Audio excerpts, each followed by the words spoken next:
You're listening to episode 107, How to Support Healthy Children of Adults with Illness.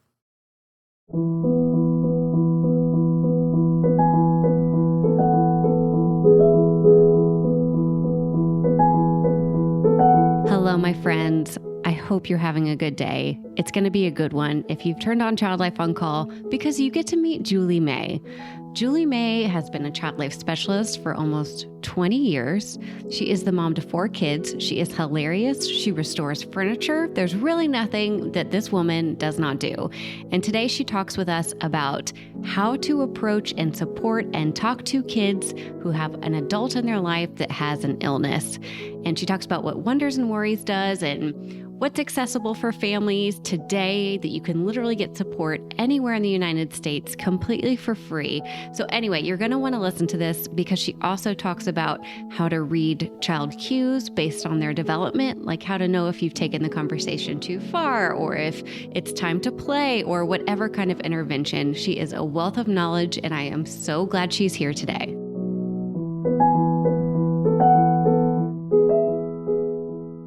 Before we jump into the episode, I wanted to let you guys know that if you are a parent, a child life specialist, or professional working with children, you're going to want the hospital or physician's office or urgent care that you take your kids to have the Child Life On Call app.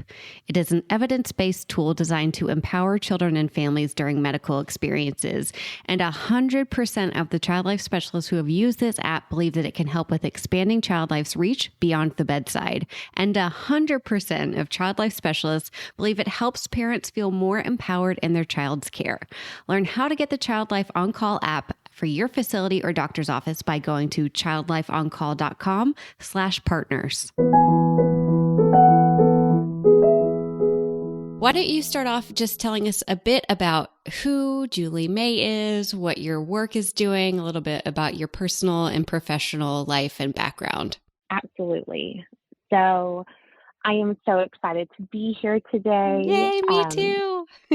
I know. My name is Julie May, and I have been a child life specialist now since 2003. So what does that make it? A long time, a very long time. You're almost hitting 20 years. That's amazing. I know. It's so fun. And I have had some incredible mentors along the way. I started Child Life in Dallas Children's area with our Children's House of Baylor, and was there working on their PM&R unit for a long time. And then our family made the move to Austin, Texas, and I began working at Dell Children's Medical Center with some colleagues that had been friends for such a long time, and that was such a joy. And then worked the night shift life, which worked wonderful for my small family. And then when I felt like it was time for something new, it was a dream to join the staff at Wonders and Worries. And I have been with Wonders and Worries now for 4 years. And I think it's 4. Yep, right past 4. And I have loved every second of it, to just work under that leadership and be mentored by those brilliant minds every day has just been so incredible. I am a mom to 4 kids and have kids ranging from high school to first grade. So I'm in all the developmental stages, I feel like, and thrive on chaos, which I guess is a good thing because it definitely is chaotic. And this year is proving to be equally chaotic as the previous 2. So we're just living in it and seeing how it goes. Oh my gosh. Well, I usually ask this question at the very end, but please give everyone your Instagram handle because your life is worth following. It is entertaining. It is hilarious. It is honest. So go ahead and give it to everybody so they can start following you. It is very nutty. I started a blog back when Blogger was a thing. Yes. All those years ago when I was pregnant with my now almost 14-year-old. And our blog was Crazy May Days. And so my Instagram handle is at Crazy May Days. And so that was just, May is a very common last name. So that we're limited in our options. Yes. Well, everybody go park your car or stop your walk and go follow Julie May because you're going to love it. Thank you. You mentioned you've kind of had an a different child life path in these past 4 years. And I would say that Wonders and Worries is a pioneer in the field of child life. And tell us a little bit about Wonders and Worries and what you guys do and what you focus on. Absolutely. So Wonders and Worries is the brilliant creation of two incredible child life specialists that have been in the field for a very long time. So Missy Hicks and Meredith Cooper started this organization years ago with the whole mindset of supporting children, healthy children who have parents that are facing chronic illness. What they were seeing when they were working is that so many consults they were receiving in the community were from adult hospitals that were having children facing similar things that they were seeing in our pediatric hospitals, but their parents were the ones that were ill.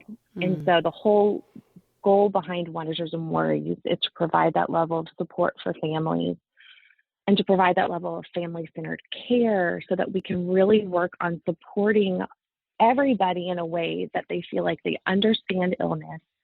They have the tools and the capabilities to be able to navigate that illness, and then essentially not have those stressors that would delay their development as children, but as a family, and just move forward with their communication and their growth. It's incredible. I have just been moved so much in what we do. It's just been so great. And there are other programs that do work. Cinda McDonald has done incredible work out of the Dallas area with Baylor Scott and White. And she has done things. The difference between her program and what I love about Wonders and Worries is the work that she has done there was on such an acute basis that they were consulted on families originally who were there for illness when they came into the hospital. So that is how she was connected with the families.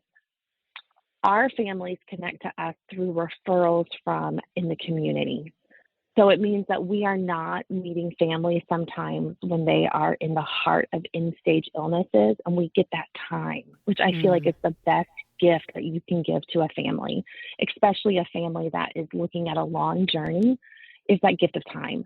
And so we have the time to connect with these families and walk alongside them and meet their children where they are. So for some of our kids, we meet them when they are at new diagnoses, and maybe mom or dad have just been diagnosed with ALS or just been diagnosed with early stage cancer. And we're able to explain at that point what that illness is and what that looks like and what that treatment plan looks like, and have a coping plan in place for that. And then maybe 2 or 3 years later, mom had gone into remission and cancer is back, and we're looking at a stage 3 or 4 diagnosis, or maybe ALS has become more aggressive and we're looking at now more systems being affected. And so we're able to then build upon what we have already established with that trust and that relationship with this family and meet them where they are at that new point. And so it's just such a beautiful relationship that gets started so early on.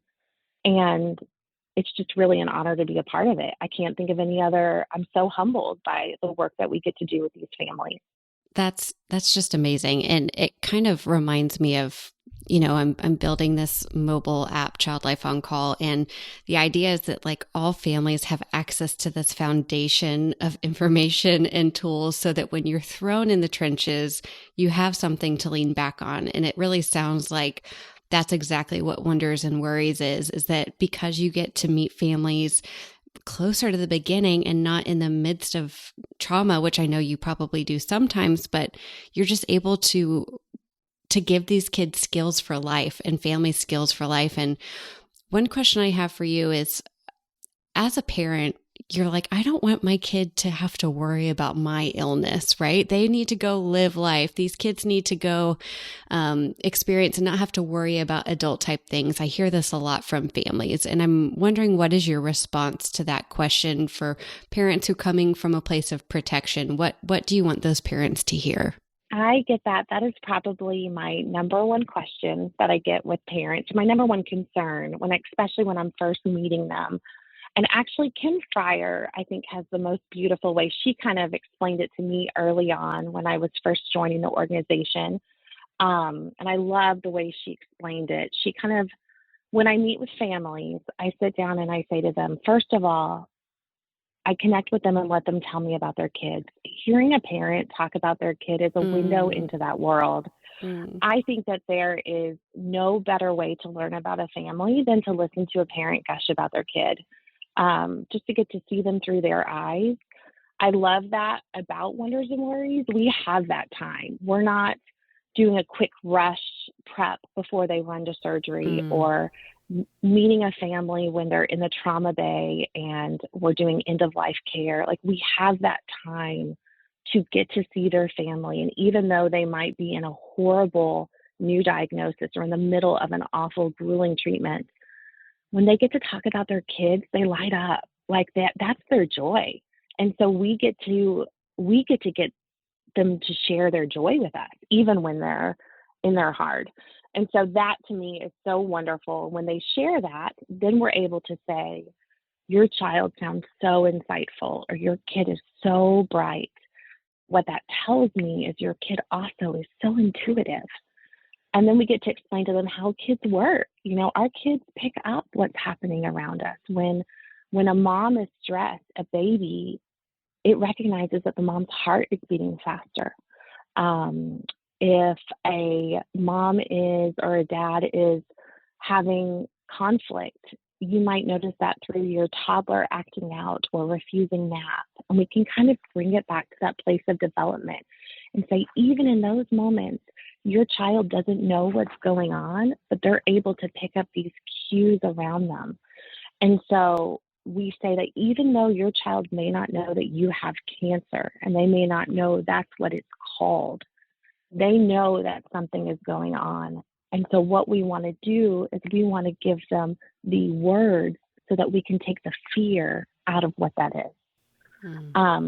The biggest thing I tell our parents is we have to change the language.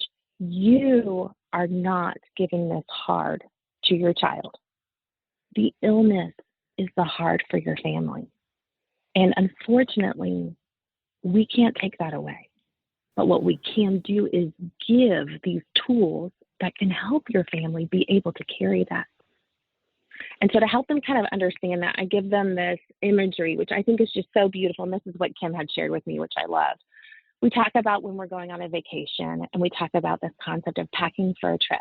And I say, you know, when you are packing for a trip, you might pack, you know, a couple T-shirts, you know, a couple outfits.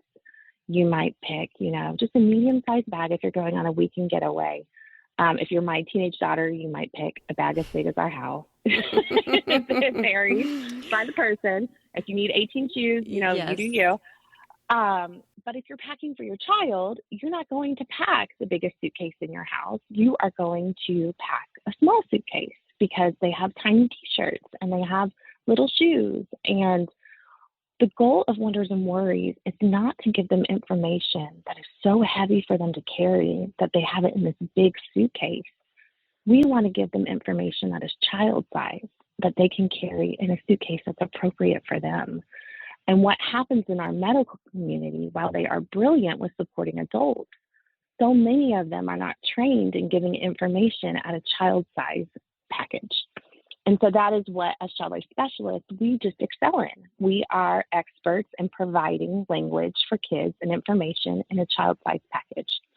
So I just love that imagery so much. I feel like that helps parents. When we say that, I can just see their bodies relax. And they're like, oh, that makes sense. And then I tell them, you know, the entire time we communicate. There will be, everything we do is based in play. We are a research-based curriculum. We give them little bits of information at a time. And my entire role as a child life specialist is never to take a child's hope away. My role is to give them information and to give them tools and to give them opportunities to play. And then through that, they're able to process what's happening in their family. And I think once parents realize that that's what our role is, they're a lot more able to engage and feel part of the plan.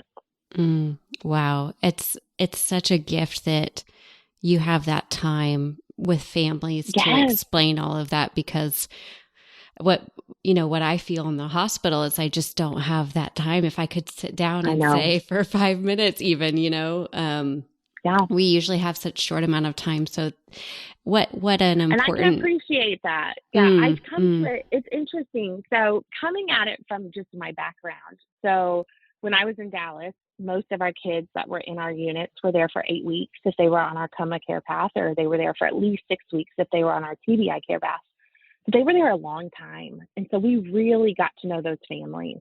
But then when I was at Dell Children's, I was in the ER. So those are kids that are coming through traumas and coming through for hours at best. And so it was the total opposite. So you have that high acuity, real quick in and out. And so you kind of have learned to juggle a little bit of both worlds. And so now to get this chronic component where it's this long walk with families and through their illness, I really feel like there's pros and cons to all of it. But I think with child life, there is that gift that we're able to find ways to meet parents where they're at. So if you only have that short couple of minutes of them with them, it's how can I establish my rapport and let them know that I am a safe person. And more than anything, parents just want to feel heard. And that's mm. kind of what I have found as a child life specialist. They're terrified. They're being having all this information thrown at them. And if they are in a pediatric environment, they're worried about their most important person. If they're in an adult environment, they're terrified that they're going to be leaving their most important person. And so it's how can I get them out of a place of fear so that they can hear me and then know that I am going to communicate and listen to them. And I feel like once we can get them to that spot, even if you have a short amount of time, then you're going to make far more gains than if we're just talking at them. And Oh, yeah. I I love that Wonders and Worries allows us to do that. That's amazing. We'll be right back.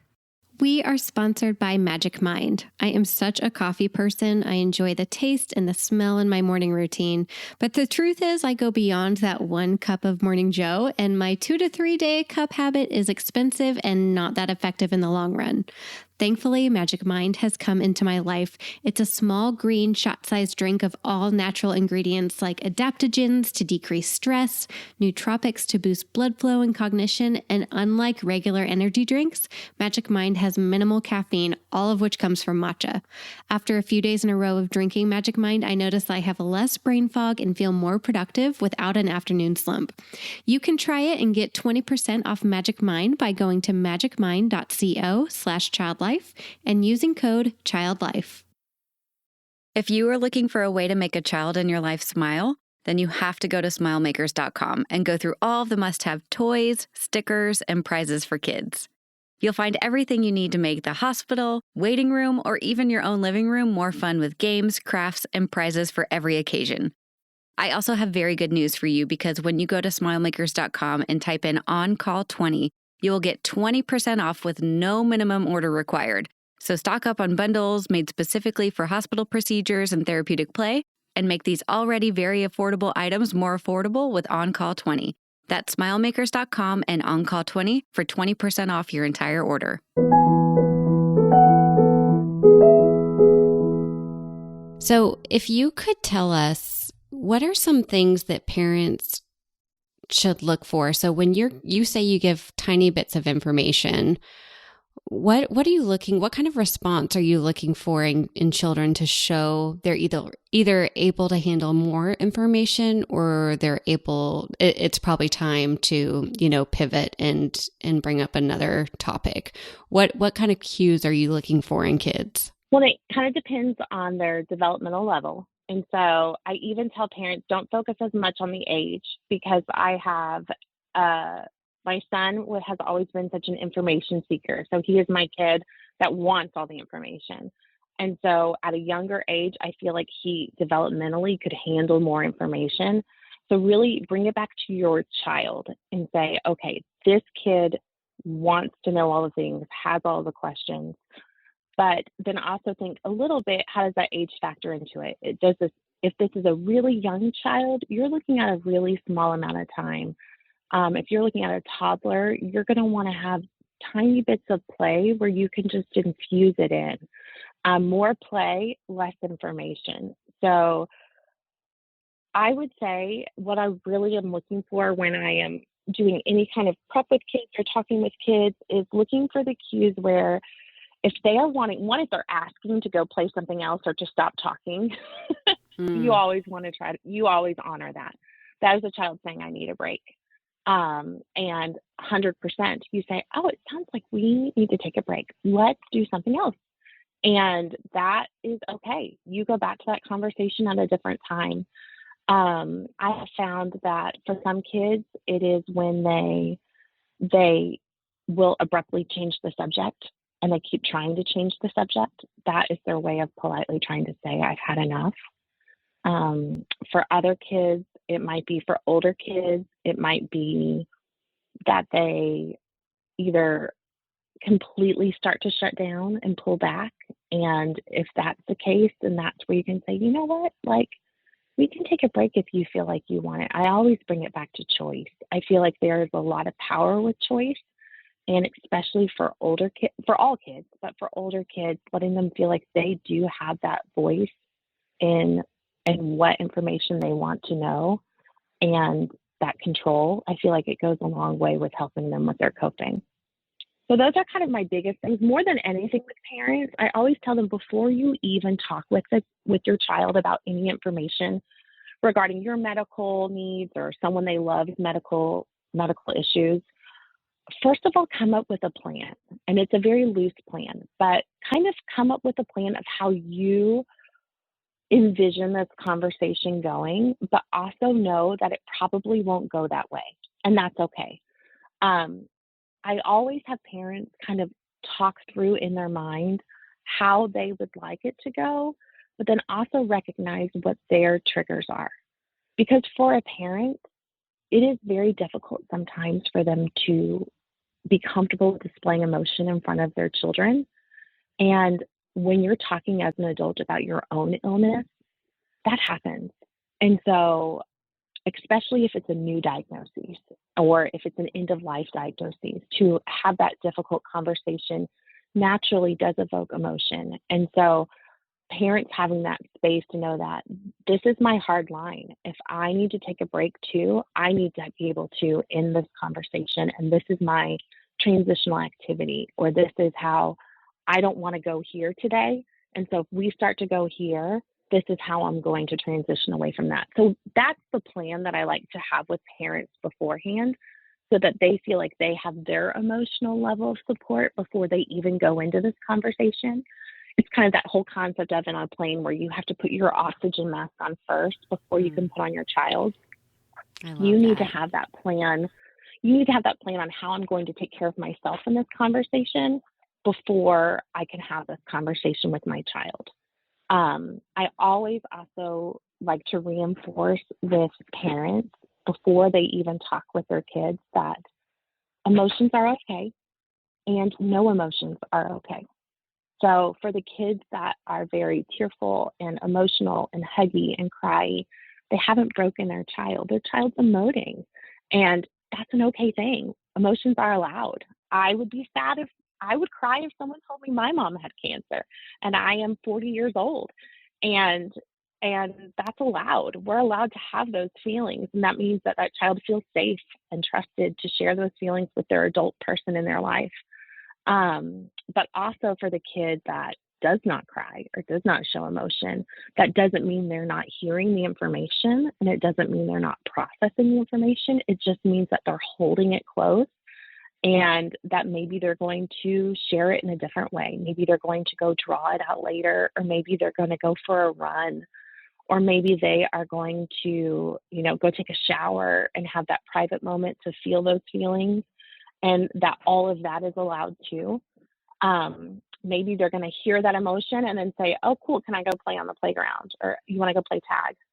And then maybe they're going to hear that information and then 3 hours later ask a question like they had never had that conversation before, and that is normal too, because they are just repeating the information to better process.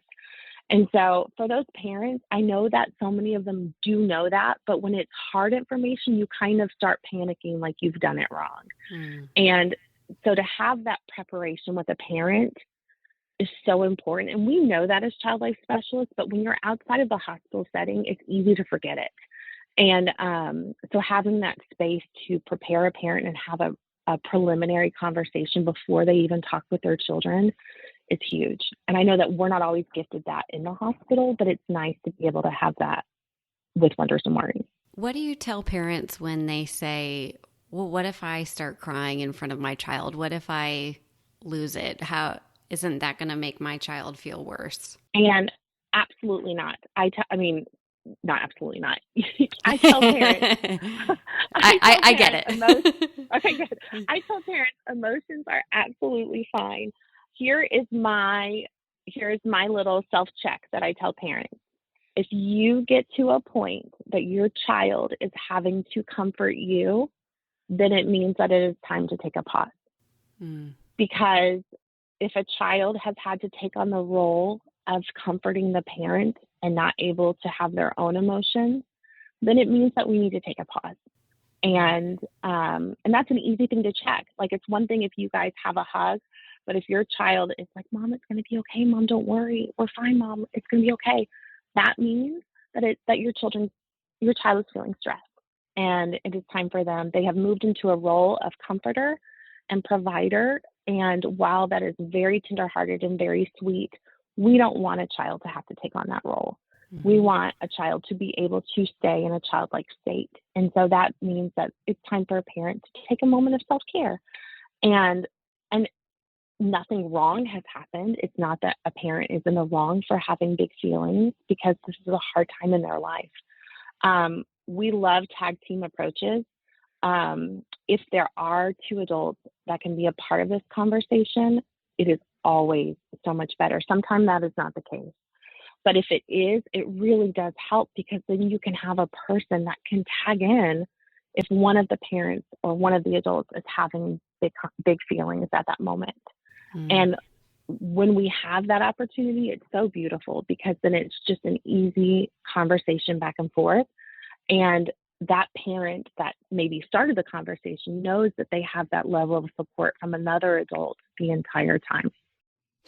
And what a model of like teamwork and partnership in a strong system. And I love that you have given this specific, I just love when, you're saying, okay, if the child becomes the supporter, right, in the situation, that's the time to take a pause. I love that specific advice that you give families, because I think before that moment, when parents are tearful and upset, and sharing that with your child allows them to feel that they can then share that back too, right? So it's like there's a beautiful kind of period before you get too far, not too far, but before you reach a pause break or whatever you want to call it, that is really connecting by watching each other have emotions and share that together.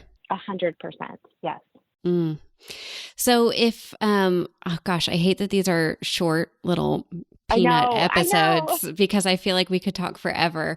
But if you have one piece of advice for the parents who are listening to this, what do you want to tell them about navigating a chronic illness with an adult in a child's life? What's one, you've given us so many nuggets. So if there's nothing, if there's no thing left, or maybe tell us a story about, a family that you've supported or something that resonates with you that you just constantly go back to and get support from. Either one of those.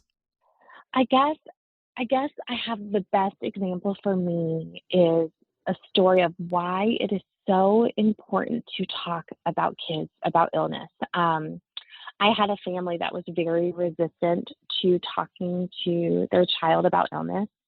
And they were just not for any mean or harsh reason. They just didn't want to burden their children with this illness. And so they assumed their kids didn't know.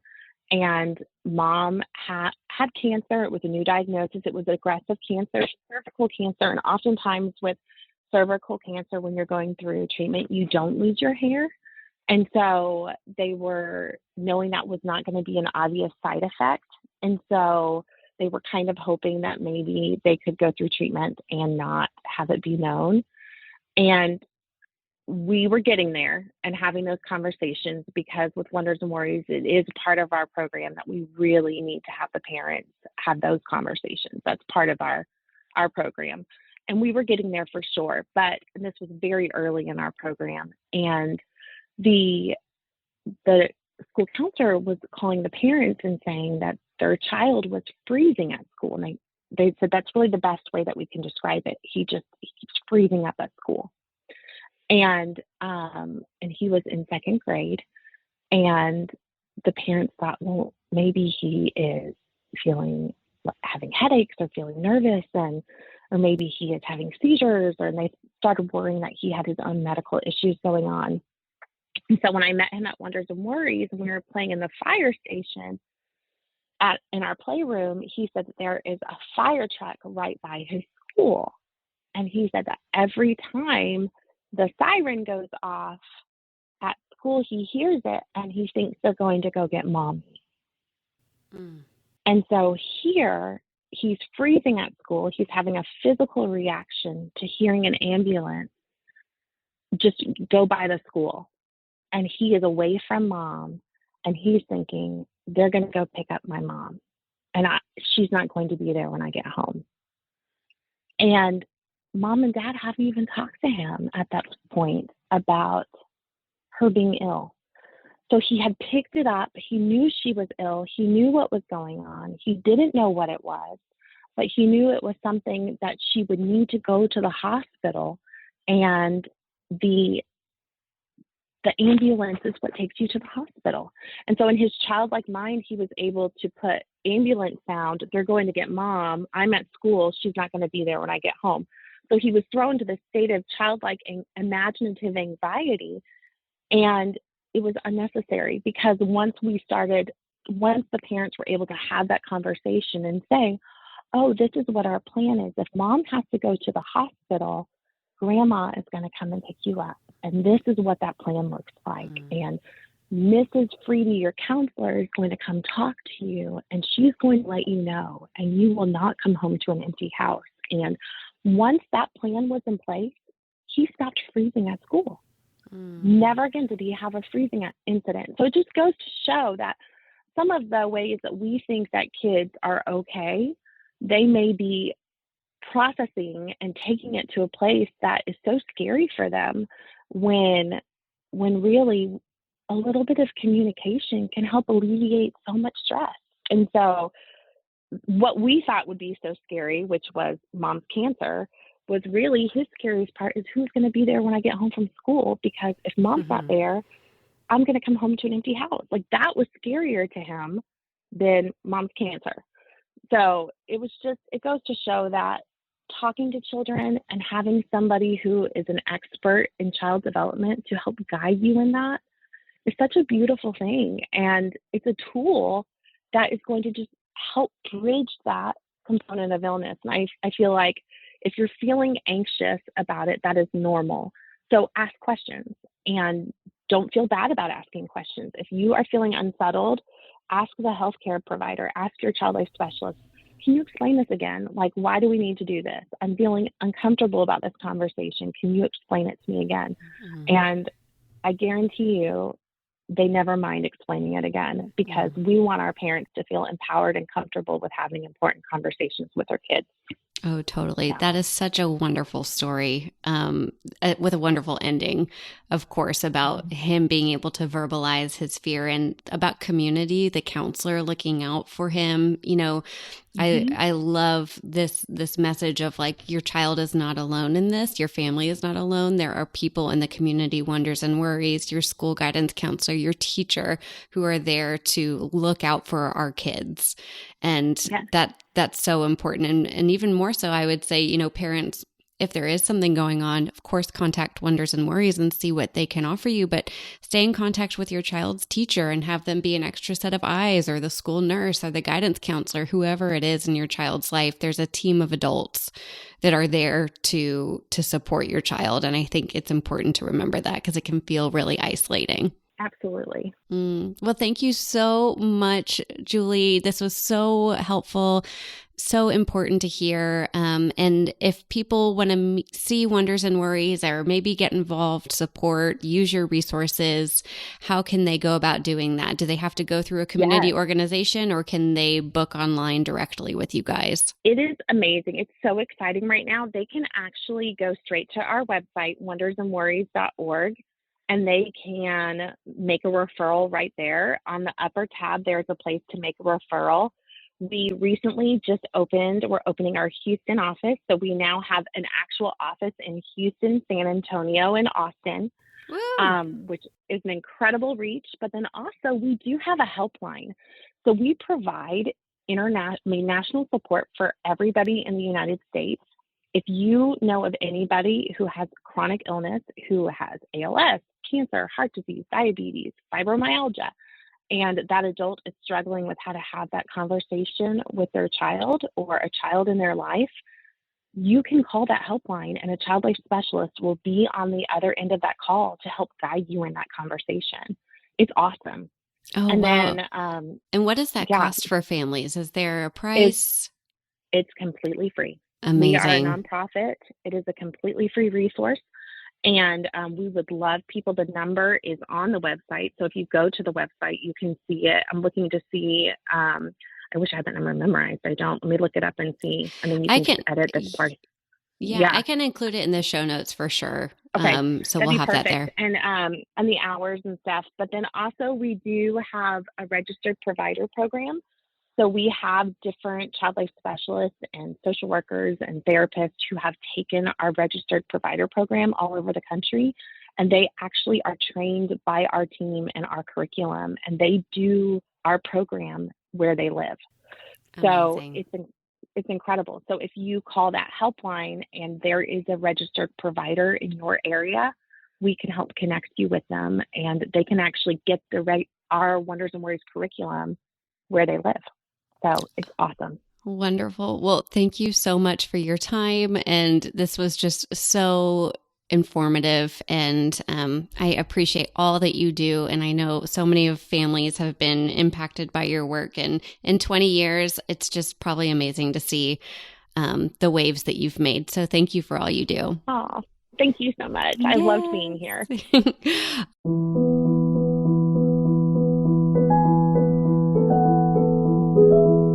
Thank you for listening to the Child Life On Call podcast. I'm your host, Katie Taylor, and you can follow us at Child Life On Call on Facebook, Twitter, and Instagram. Please rate and review to make it easier for other families to find us. We have cute merch available at www.bonfire.com/store/childlifeoncall, and you can listen to more episodes and find resources at childlifepodcast.com.